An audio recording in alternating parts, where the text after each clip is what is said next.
Baby তোমার শুয়ে আছে? কি সুন্দর গঙ্গা জল বেরিয়েছে। দিয়ে আমি ওখানে গঙ্গা দাঁড়িয়ে দাঁড়িয়ে একটা জিনিস ঘুরে আসলাম। গঙ্গা দাঁড়িয়ে দাঁড়িয়ে একটা জিনিস ওখানে ফিল করছিলাম, দাঁড়িয়ে দাঁড়িয়ে কেউ নাই জল গঙ্গার ওখানে, জানো? দিয়ে গঙ্গার ওখানে গেলাম, একটা জিনিস দাঁড়িয়ে দাঁড়িয়ে ফিল করলাম। পালালো মুলুকে নিয়ে।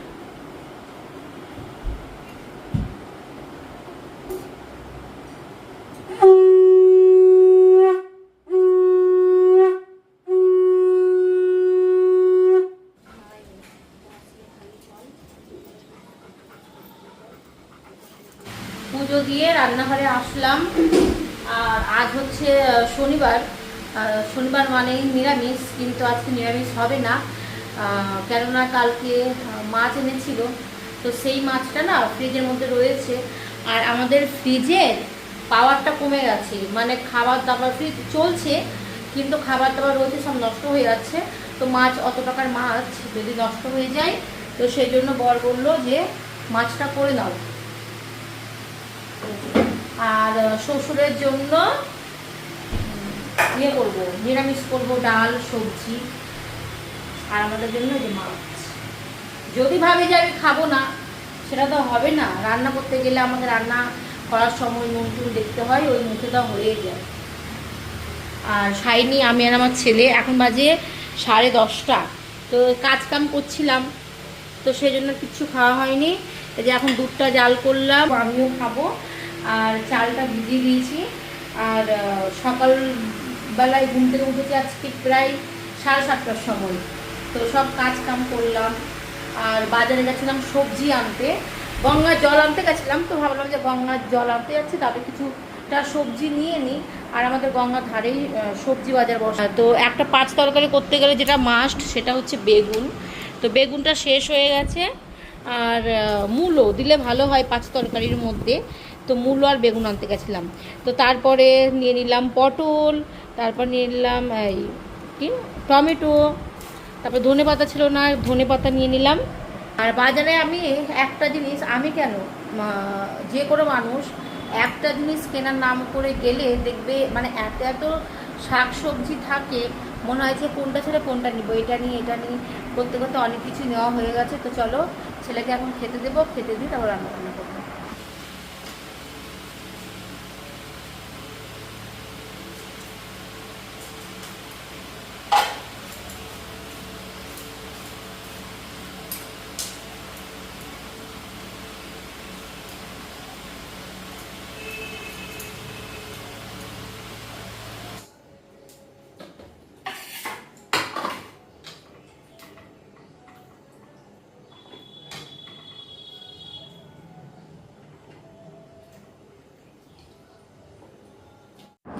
এই সবজিটা একটু বেশি করে করে রাখলে রাতে আমার রান্না বেশি আর খাটনি করতে হয় না।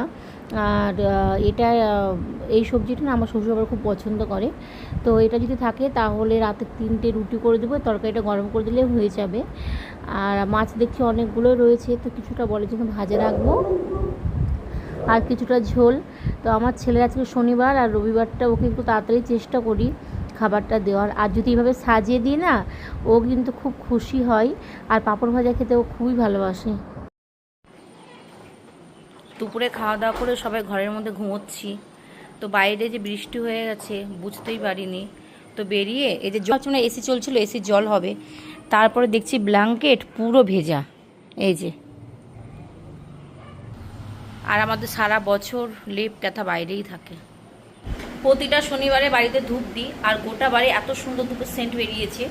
আর 9টা বাজলে আমাদের উঠোনে আর নামা যায় না, প্রচণ্ড রোদ আর গরম। তো সে হয়ে যে 2 বালতি কেচে রাখলাম, সকালবেলায় মেলবো। পড়তে এসে বলবে যে কি খাবো, তো এখন ওর জন্য কিছু খাবার বানিয়ে রাখলাম। এখন বানাচ্ছি আদা থেতো করে একটু লাল চা।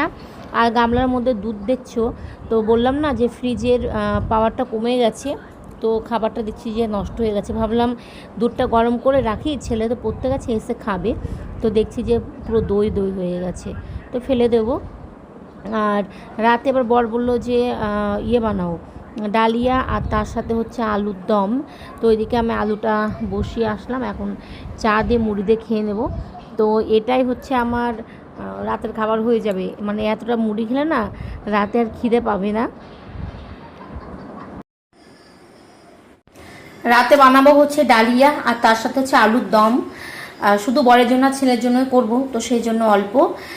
এখানে ডালিয়া নিয়ে নিয়েছি, মুগ ডাল, আর আলুর দমের জন্য আমি আলুটা কিন্তু সেদ্ধ করে নিয়েছি, তো এখন খোসাটা ছাড়াবো। তো তার আগে আমি ডালিয়াটা বসিয়ে নিই। এই যে কড়াই, ডালিয়াটা বসিয়ে আলুটা ছাড়াবো।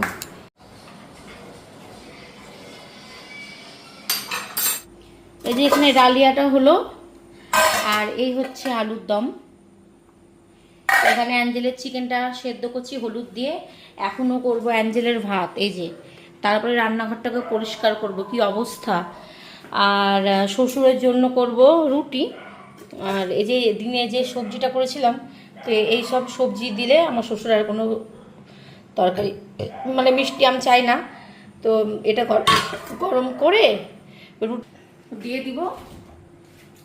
ফ্রিজের মধ্যে ময়দা মাখা আছে, খুব গরম লাগছে, মনে হচ্ছে কতক্ষণে রান্নাটা সেরে সুরে মানে কমপ্লিট করে। রান্না তো মোটামুটি হয়ে গেছে, সবাইকে খেতে দিয়ে একটু ফ্রি হয়ে ইসি ঘরে ঢুকবো।